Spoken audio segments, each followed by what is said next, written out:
it's the biggest creator of this energetic state that they want. The Matrix talked about feeding off human energy and all the rest of it, turning humans into batteries.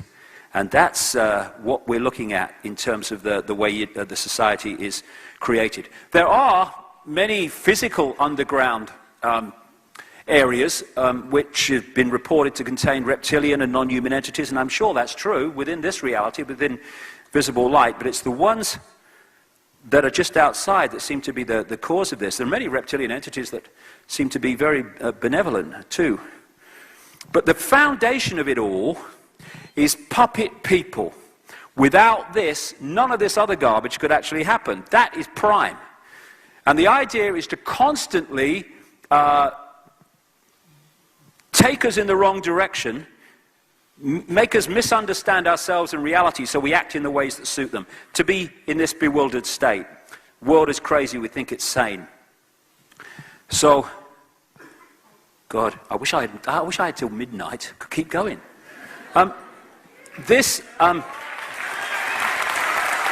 So much, it all connects. So, it seems to be a bewildering world, and totally chaotic. And on the play-out side, it does seem to be like that, yes. But it's not really, if you take a step back. And the key thing that I try to get across all the time are what I call coordinates, key coordinates. Once you have these coordinates, the crazy kind of complex, what's it all about world starts to take on a serious level of clarity. How if you control the world? Pyramid power. The idea, if you look at the way they've structured society, both collectively and individually, whether it's a school or a university or a government or a corporation, they structure them as pyramids. And on a collective level, they have, it's that thing here. I've been told I have to be very careful here or I'll shut the whole thing down. That's really good, isn't it? They make a piece of technology, and right next to the laser pointer is a button that will shut the whole thing down. I never went to university. But, okay. This opens the door, and this activates the nuclear weapon, okay?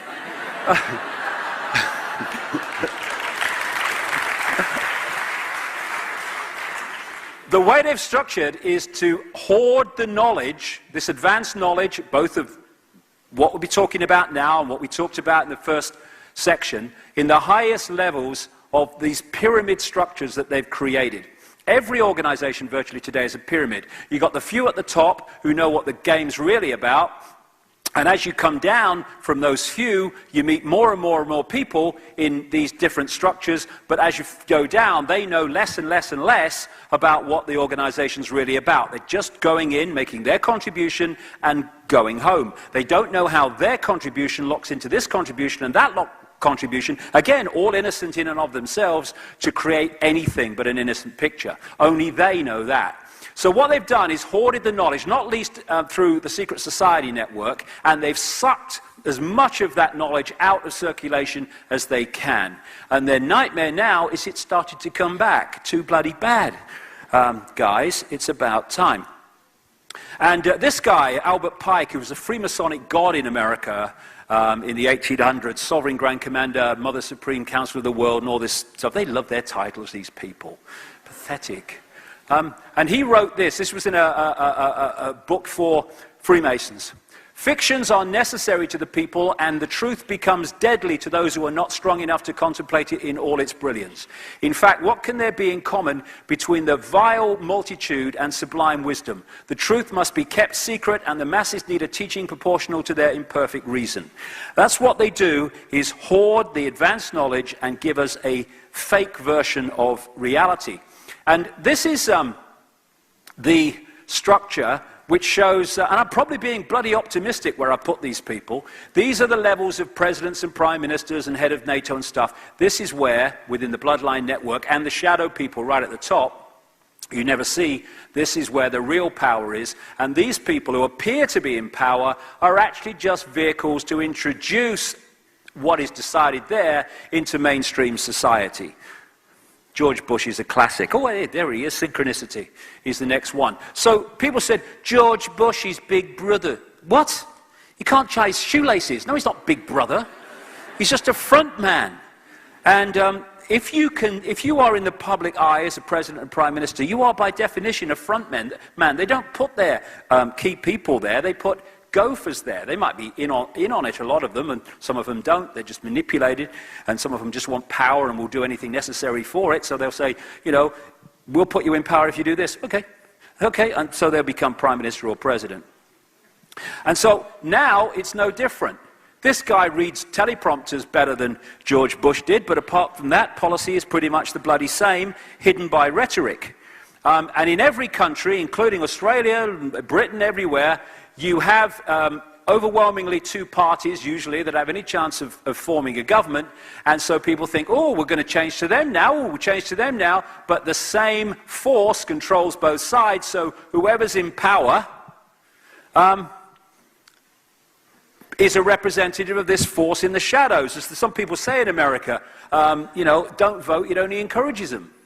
You know, I've not voted for years, it's a waste of time. Do you want this mask on the face, or do you want that mask on the face? No, thanks. I'll go home, thanks, have a cup of tea. Do a lot more good than voting for either of them. This guy, David Roskopf, is a former managing director of Kissinger Associates, notorious Illuminati company, and he wrote this book last year called Superclass, in which he talked about a power elite that was making the world, but it was a cover story. It's becoming so blatant now that a few are running the show that this was a book to divert people away. Oh yes, there is an elite, but they're not connected, they're just loosely because they all done. Oh, shut up. It's fundamentally controlled, man. Go away, take your check, leave me alone. And so this is how they've structured global society, of a series of pyramids within pyramids within pyramids, like Russian dolls, one inside a bigger doll, inside a bigger doll, inside a bigger doll. And so in the end, all these different pyramids of media, banking, politics, education, media, religion, all the rest of it, intelligence agencies, the pharmaceutical industry, all of it, they all are pyramids, and eventually they all answer to the same pyramid peak, which are these Illuminati families.